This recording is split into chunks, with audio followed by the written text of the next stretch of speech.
அண்ணா நயினார் நாகேந்திரன் ரொம்ப கஷ்டப்பட்டுட்டு இருக்காரு. வந்ததுலேருந்து இவர் தலைவராக ஏற்றதுலேருந்து என்டிஏல இருந்த கூட்டணி கட்சி தலைவர்களும் வெளியில் போயிட்டாங்க.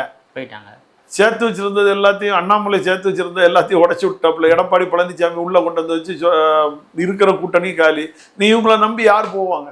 ஒருத்தர் போக மாட்டாங்க. ஸோ ஓபிஎஸ் உடைய அடுத்த கட்ட நடவடிக்கை தனி கட்சி ஆரம்பிக்க தனி கட்சியெல்லாம் ஆரம்பிக்கலைங்க. நாங்கள் அதிமுகவை நாங்கள் கேட்குறோம். அதிமுகவில் எங்களுக்கு உரிமை இருக்குது. தொண்டர்களால் தேர்ந்தெடுக்கப்பட்ட ஒருங்கிணைப்பாளருங்கிறது 2026 வரைக்கும் இருக்குது.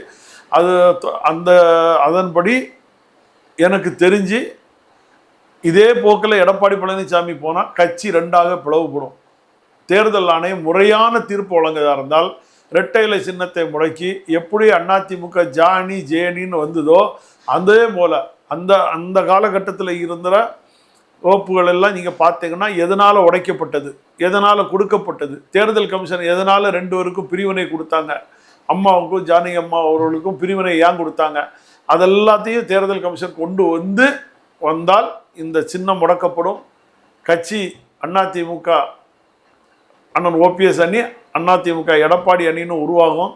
இந்த காலகட்டத்துக்கெல்லாம் கட்சியை உடைக்கிறதும் பிரிக்கிறதோ சின்னத்தை முடக்கிறதுக்கும் ஒரே வழி வைக்கிறவர் எடப்பாடி பழனிசாமிங்கிற குற்றச்சாட்டு மக்கள் மத்தியில் உருவாகும். அமித்ஷா உள்கட்சி பிரச்சனையில் தலையிட மாட்டார். அவருடைய கோரிக்கை தலையிட மாட்டார்.